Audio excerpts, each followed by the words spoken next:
What is going on, Headliner Nation? Jake, Fantasy Headliners. Hopefully everyone's doing well out there today. We're going to have some fun, right? It's the week of New Year's, so why not have a little bit of fun and do some way too early rankings for 2023, our top 30 overall rankings, and a lot can change between now and draft season of 2023. We fully recognize that. We have free agency, the incoming rookies in the NFL draft, like where does Bijan Robinson land?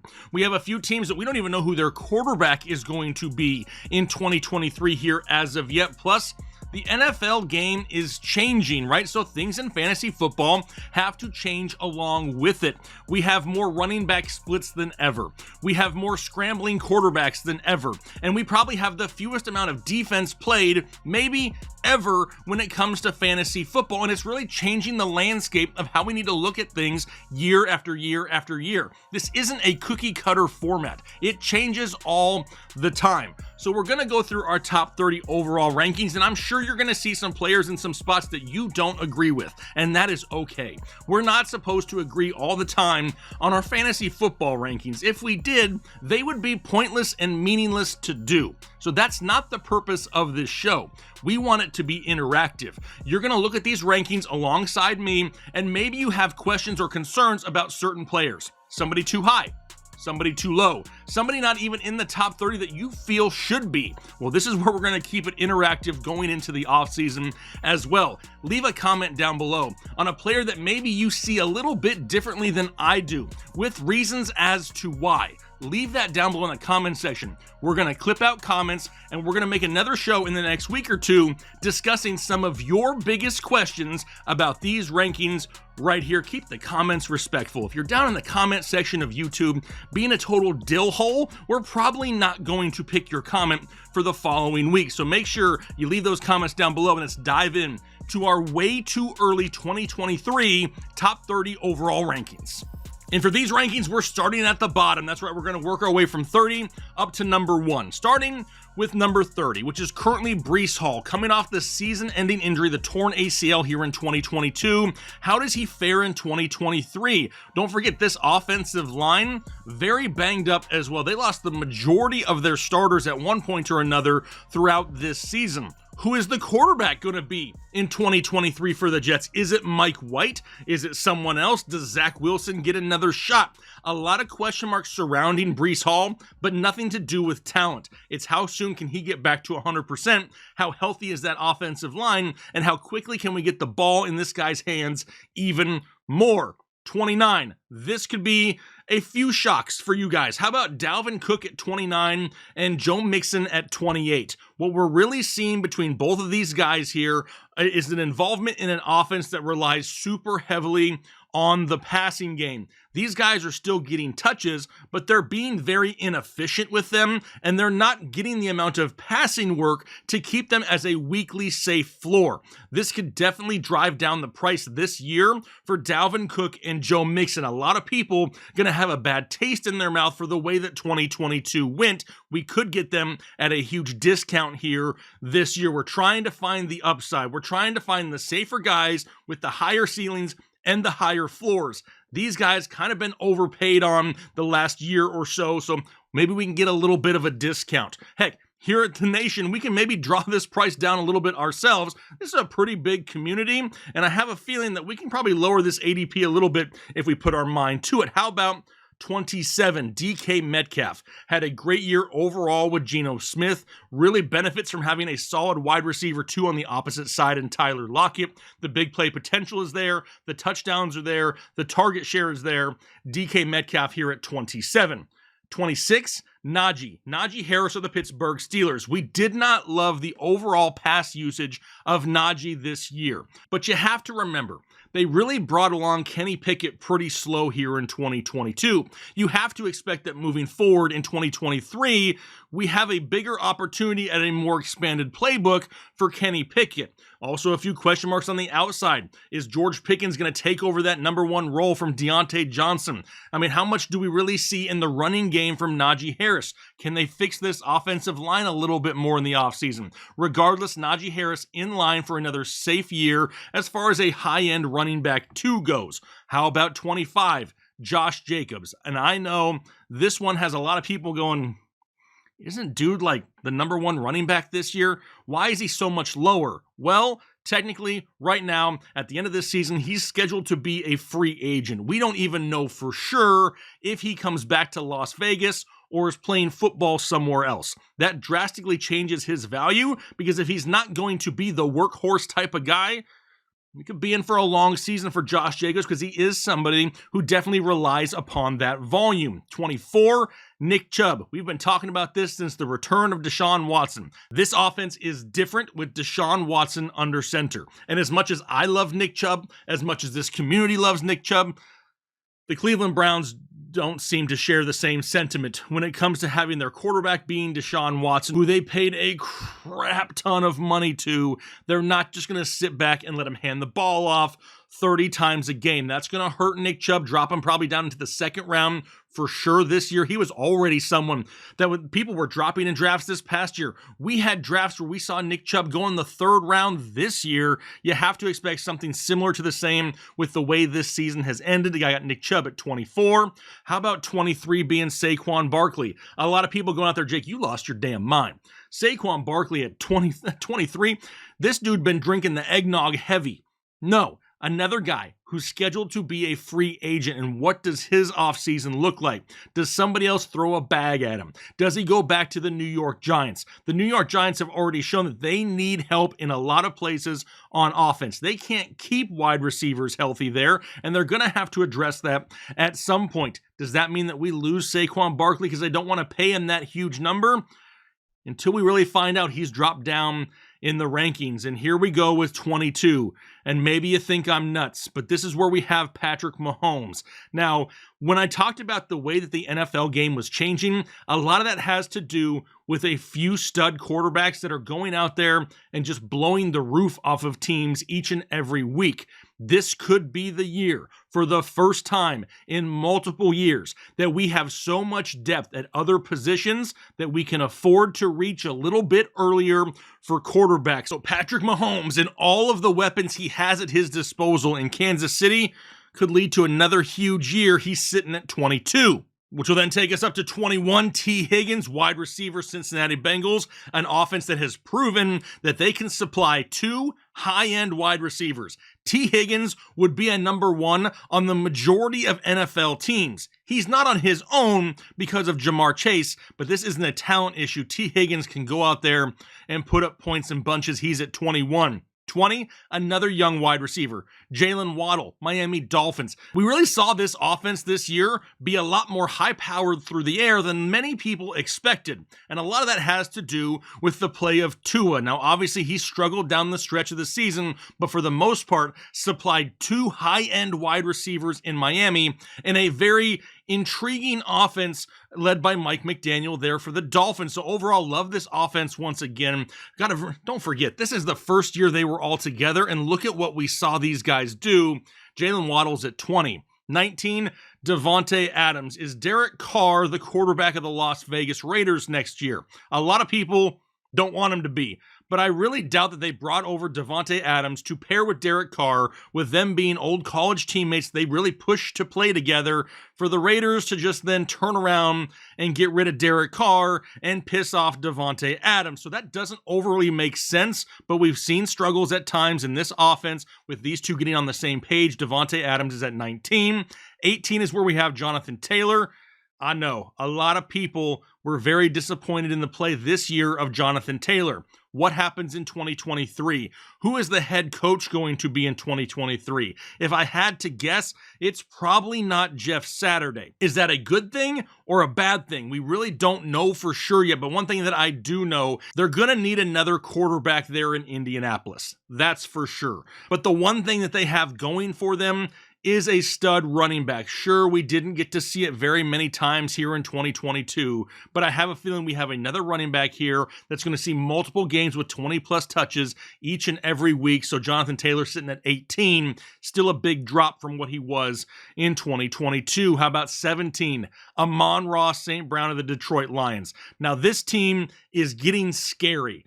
Not so much what we saw just this past week in week 16, but the offense overall is going to be very vertical. You got Amon-Ra St. Brown. You got DJ Chark, who may not be there next year. That's another contract to pay attention to.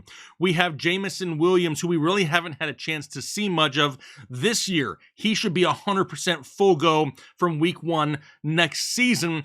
That's going to leave a lot of opportunity in this pass-catching game, and Amon-Ra is going to be the guy that feasts on targets underneath. He could rack up a ton of receptions. Sure, he may not get the huge plays every once in a while that you see to Williams or Chark, but Amon-Ra could just absolutely dominate the receiving game, rack up a ton of yardage, a ton of receptions, and be a super solid wide receiver for us in 2023. How about number 16? This is where I got CeeDee Lamb of the Dallas Cowboys. We're seeing him excel as being the number 1 option here this year for the Dallas Cowboys. We know what to expect with CeeDee Lamb. We know what to expect from this offense and from his quarterback. A safe overall wide receiver at 16. 15? A little crazy, but we got Kenneth Walker at 15. Now, a guy who can command 20-plus touches in a backfield on a team that we know wants to run the ball successfully, has a capable quarterback, and 2 solid wide receivers on the outside to pull defenders outside of the box. I basically just explained Kenneth Walker's situation, and that's why he's at 15.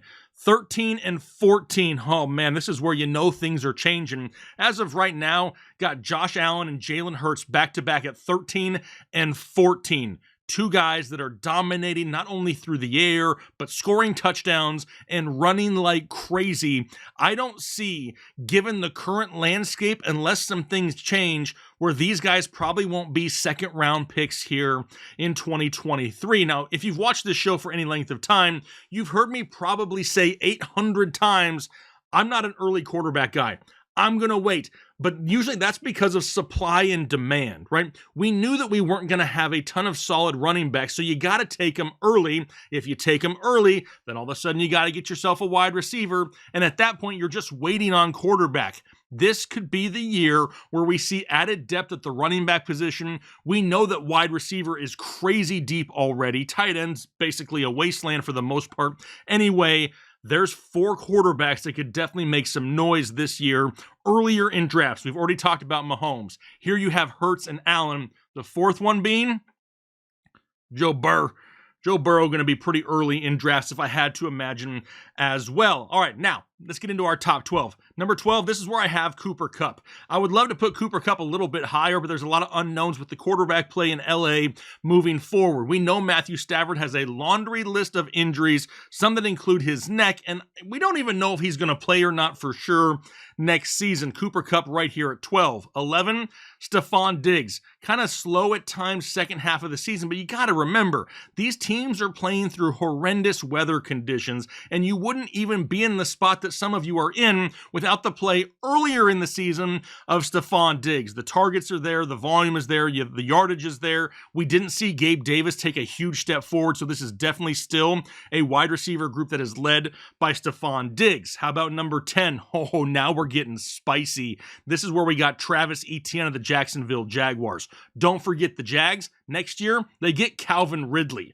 Now you got Calvin Ridley, Zay Jones, Christian Kirk, Evan Ingram, and we already have a running back established as somebody who can get you 20-plus touches a week, and he's not even involved in the passing game. We're talking about an improved offense, an offense that can put up points, an offense with touchdown opportunities, and a guy who's going to get a chance to be the workhorse running back. As of right now, we love Travis Etienne next year. Got him at number 10. 9, A.J. Brown of the Philadelphia Eagles. Now, a lot of people looked at this, pairing of Brown and Hurts and had their doubts. I know I did. I know Kyle did prior to this season, and we've seen it at times, right? We've seen at times where A.J. Brown just kind of disappears. And it's not because it's an A.J. Brown or a Jalen Hurts issue. It's that it's an offense that's so filled with weapons, whether it's Devontae Smith or Dallas Goedert, because I'm feeling so fancy right now, or Miles Sanders. There's other big play guys there. Jalen Hurts himself taking some touchdowns, some big runs, that we kind of worried about some of the consistency with A.J. Brown. He's been fairly consistent for the most part. Why is that going to change next year? He's at number 9 overall. 8, Ramondre Stevenson. That's right, Steven season getting a part due, because as of right now, Damian Harris scheduled to be a free agent. Now, sure, New England's going to have a stable of backs there. We still know about Pierre Strong as well, but Ramondre Stevenson showed us this year that not only can he be a workhorse running back, he can catch passes out of the backfield, he can run for touchdowns, he can pass protect, whatever you need him to do in an offense that really hasn't shown to be very vertical. He can command a lot of volume. That's why he's at number 8. Which will then take us to number 7 is Ja'Marr Chase, Cincinnati Bengals. Don't really need to sell Ja'Marr Chase to anybody, right? We know he's going to command a lot of targets from his best friend Joe Burrow there in Cincinnati. The touchdown opportunities are going to be there. And if we're being completely honest, even though Ja'Marr Chase had some struggles at time with his health this year, T. Higgins and Tyler Boyd have theirs as well, which really opens us up for those opportunities where we see a ton of Ja'Marr Chase in certain weeks because they may be down a weapon or two, and they're definitely going to be a pass-heavy team. Once again, number 6, maybe you've been saying, where the hell is Travis Kelce at? Travis Kelce all the way up to number 6, because Travis Kelce continues to come out year after year and produce big numbers, and now all of a sudden the touchdowns are just coming in bunches. And he's definitely somebody that you can throw in at your tight end position and win that matchup almost every single week of the season. That's not something you can really say about a lot of guys this year. So Travis Kelce was bumped up from an end of the first, early second to now a mid-first round for us as of right now in our way too early rankings. How about now our top 5? Number 5, Derrick Henry, King Henry. Sure, he's getting older, but that doesn't matter. Tennessee's going to run the ball a lot, and when you give the ball a lot to Derrick Henry, good things are still going to happen. Number 4, Tyreek Hill of the Miami Dolphins. Even though he doesn't have Patrick Mahomes anymore, you better believe that Tua can supply the big plays still, because this guy is going out almost each and every week and getting you over 100 yards receiving and doesn't need crazy volume to get it. He can get that on 3 or 4 receptions a game, and he's showing you that once again here this year. You have to think that going forward, the chemistry is going to get even better. Got Tyreek Hill at number 4. Number 3, Austin Eckler of the Los Angeles Chargers. Now, obviously, Eckler is somebody that a lot of people are either in on or completely out on. But when you look at the pass-catching efficiency of Austin Eckler, he's setting career highs in targets, in receptions, in receiving yards. We know he's going to score a lot of touchdowns. He's still involved on the ground. And the Chargers absolutely got annihilated with injuries on the offensive line this year, including losing arguably their best offensive lineman earlier in the season in Rashawn Slater. We could be in line for another huge Austin Eckler year once again in 2023. Then number 2, how about Christian McCaffrey? A lot of people go, man, I don't know if I want to go back to this well again. Well, look at McCaffrey this year. For the most part, pretty freaking healthy. And now that he's the lead back in the backfield of San Francisco, you have to think that he's going to put up crazy fantasy points as long as he's healthy and good to go. He performed great this year. He looks good in this offense. He catches touchdowns. He runs touchdowns. Heck, he'll even throw a touchdown now and again. So Christian McCaffrey in that backfield in San Francisco, as of right now, our RB1 overall for next year, and number 2 when it comes to our overall rankings, which means for the first time in a long time, we have ourselves a wide receiver at our number 1 overall player. It's Justin Jefferson of the Minnesota Vikings, and we said it in the offseason of 2022. If any other wide receiver was going to come out and have anything close to what we saw from Cooper Kupp a couple years ago, Justin Jefferson was going to be that guy, with head coach Kevin O'Connell coming from the Rams, installing the same type of scheme, moving Justin Jefferson around, getting him the ball all the time. And that is exactly what we saw in 2022. What's really going to change from 2022 to 2023? Not a whole lot. We know the quarterback. We know the offense. We know the majority of the weapons. And the addition of TJ Hawkinson gives opposing defenses something else to worry about, especially when you sprinkle in Adam Thielen and KJ Osborne. Justin Jefferson could absolutely eat once again in 2023 and probably be one of the safest players to draft as of next year at this time. But like we said, this is super early, and it's a lot of fun to speculate this because we are, 8 months away before we really have to start thinking about this for the majority of leagues. But we want to have fun. Remember, we're trying to keep this interactive. Like I mentioned at the start of the show, there may be players that are too high, players that are too low, players you didn't even see at all on this list, and you feel that they should be included on this list. Just put their name down below in the comment section with a brief description as to why you feel the way you do. try to sell us on putting them higher in the rankings, and then we'll take a few of those comments, make another video on them in the next week or so we can all discuss it and have a great time trying to look forward to the 2023 season. But I'm going to get out of here for the day. Hopefully you enjoyed the content. If you did, do me a favor, hit the like button down below, subscribe if you haven't already, because we're looking forward to some crazy off-season content here in 2023. But for now, hopefully you guys have a great rest of your day, a great week, and we'll talk to you later.